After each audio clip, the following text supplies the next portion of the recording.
aside from having to talk to me, how's your day going? Because I know, high points and low points talking to me, but how's your day? Hey, that's why you an award-winning guy. You know what I mean? You know what? My day's been going well, man. I'm in the process right now of building a home. Mm-hmm. And going back, the attention to detail on every aspect really chaps my ass, but I'm here for it. So that's the reason why I continue to fight a good fight day in and day out, because every day is different. But I appreciate you asking. You have such a multifaceted life where very few people can have a Hall of Fame caliber career on top of being a successful broadcaster and podcaster, on top of being a philanthropist that has their own charity. At this point in time, how do you like to be thought of? Is there a title or a job that you like to be thought of or described as?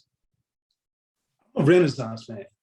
Like, I got a great appreciation for a little bit of everything.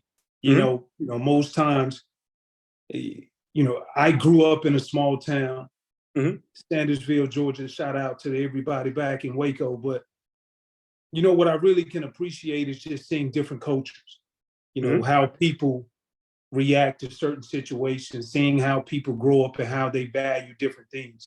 And what I think the big thing, the reason why I am the way that I am is because I saw a gap in need in my life that I always wanted to change, and I realized, or it was made aware to me, just from my people, my family, that, hey, it's a choice.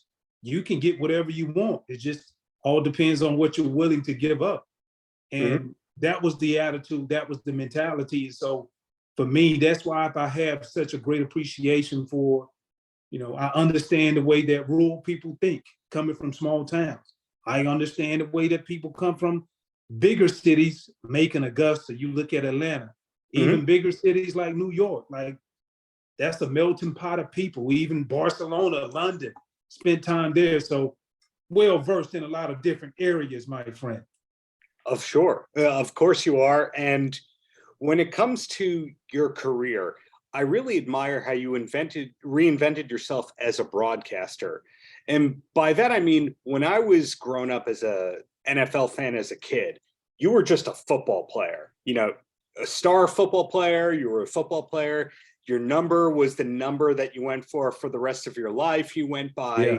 So in your case, broadcasting for Sky and NBC and the SEC network, when was it that you realized that you were such a great speaker, such a charismatic broadcaster? You know what? When did I realize that? I don't know if I knew it after year 2 playing in Cincinnati. I decided to sign on for this radio show. And I really felt like year 2 was going to be different than year 1, meaning we lost so many games. We went 3-13. Yeah. The next year we ended up going 4-12. But I went to this radio and I was dreading it, man. Like, Darren, I really was dreading it. And what I learned from doing it was therapeutic. And I felt like I was authentic, and I was just me being the person who I am. So that's when I learned. But when I really started to embrace it is as I got older throughout my career, because, when it was brought to my attention that, you know what, man, you can make a pretty damn good living doing what you're doing now, just talking about the game, and don't put your body through so much stress. So I embraced it at that time period, and it really just kind of grew, and a lot of manifestation, putting in the work, being consistent. And that's how I kind of grew into the mold of who I am now.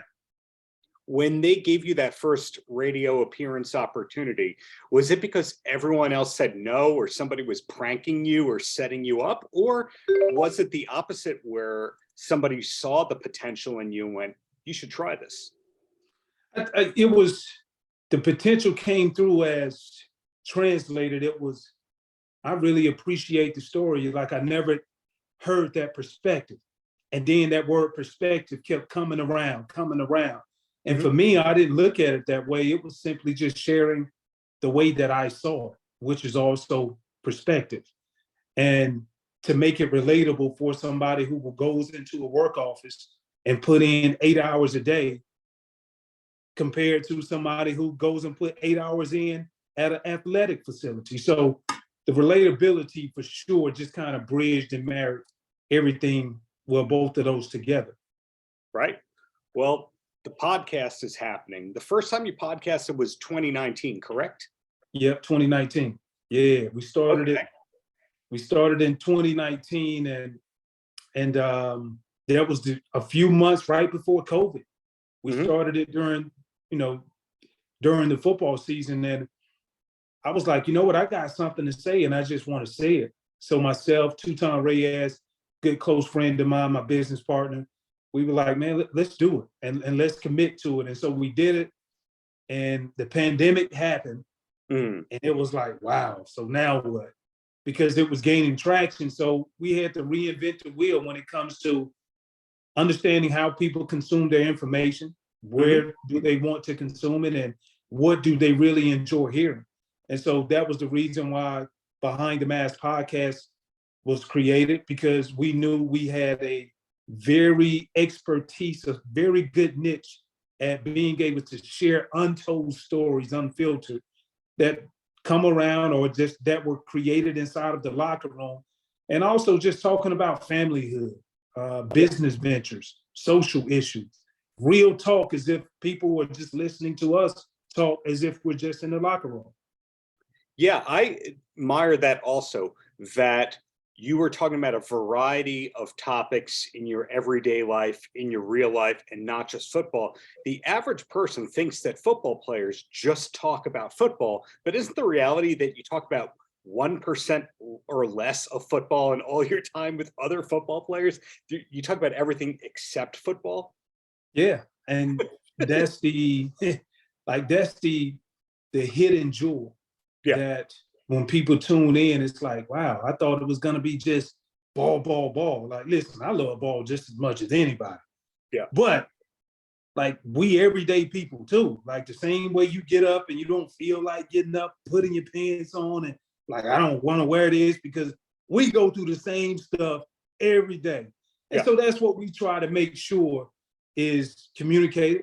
That's what we try to make sure that we relay through our messaging is, we're everyday people, but we feel like we want to bring you inside our little huddle, because at the end of the day, everybody got a mask. Darren, you know that more than anybody.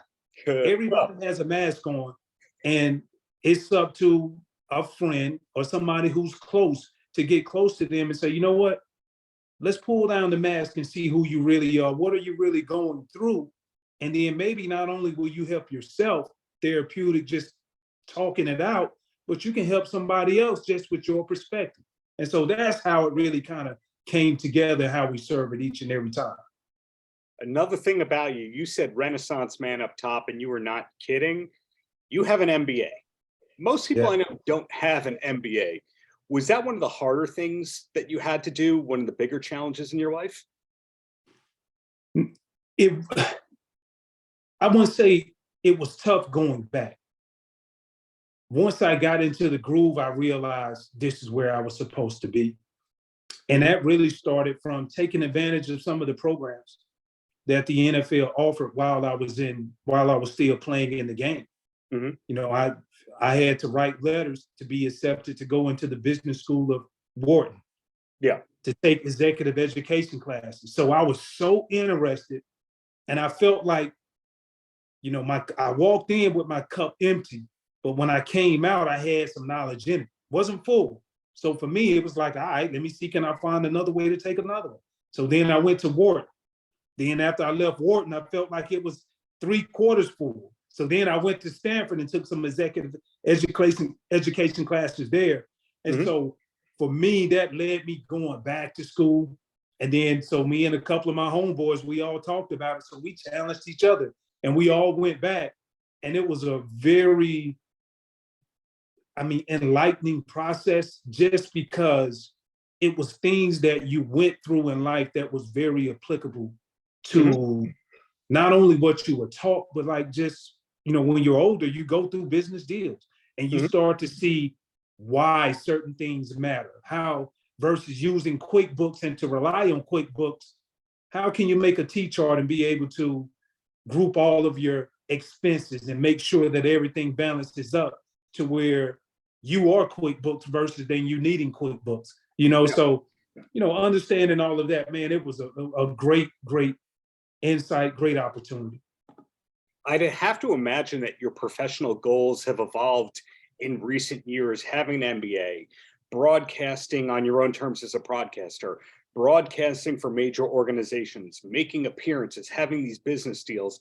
What are your goals for the future look like? Or are you even allowed to say, some people have that vision board and will tell anyone, and other people go, you just have to wait and see. No, I mean, I think the best is yet to come, and I've accomplished a lot of things.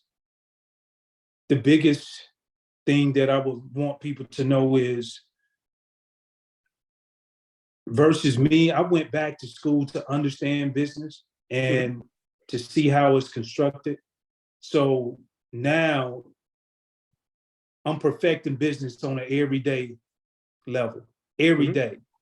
But I think what I want people to really see is, yeah, I'm a businessman, but I am a businessman. You know what I mean? Like that. So, that's the Jay-Z line, business. Yeah. Shout out to Jay. So, I think that's what I really gained from going back to school and just understanding leverage and being able to use that leverage to your ability and be able to make a good living off of it. What you're talking about with your journey of going back and getting that business degree, the rock band Guns N' Roses, the bass player Duff McKagan was a high school dropout who went back to business school, and they basically said, you have to have a college degree to go here. And he went and got his GED, and then they never thought he was going to do that. And he went and he studied in class. And ultimately, here he is sitting in class, and people are going, aren't you the bassist in Guns N' Roses? And every now and then they bring in something to be autographed and he'd sign it. In your case, I'd have to imagine people were recognizing you in your MBA classes. Yeah, I mean, it was because it was several athletes inside of the classroom.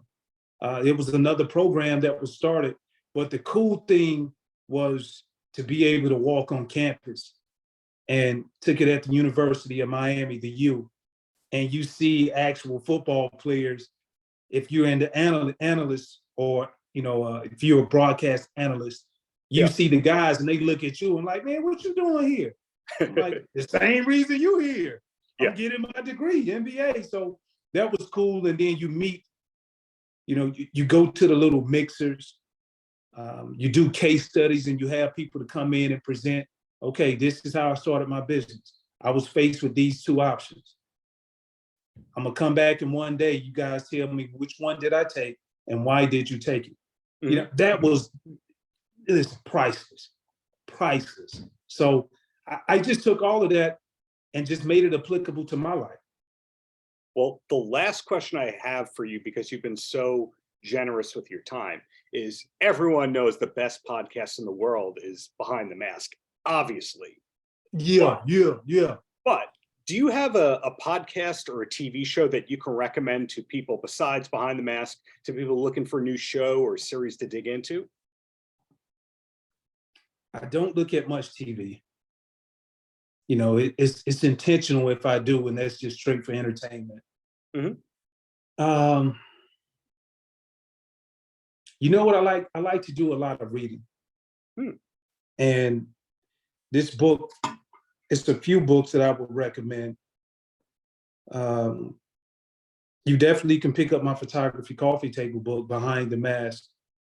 Volume 1 was dedicated to some of the greatest linebackers that ever played the game, and I got them sharing their story. How did they become great? And not only did I do all of the photography in it, but I wrote it as well. So that's one, but I would say for me, I'm a spiritual guy, so the purpose-driven life is one that I kind of put on repeat. It's a reminder to remind me of it's necessary steps and it's levels to everything that you do. And let's get grounded and recharge and plug, because oftentimes you pour into so many people that you need to be recharged yourself. So for me, I think that's a good ground base for anybody who can be able to utilize the book and then go out and make it applicable to their everyday life. Well said. And will we be getting a volume 2 eventually of the book? Yeah, we will one day. We will. I would love to do that. I was actually working on it. The reason why we never got it was because the pandemic hit. And so I was in the midst of doing volume 2 running backs. So definitely be on the lookout for that now, since we have some type of, I guess, some regular sense of normalcy now back in action. For sure. Well, to recap, amazing podcaster that I'm talking with, hell of a broadcaster, Hall of Famer in the very near future. If I were Indeed. voting, that would be the case.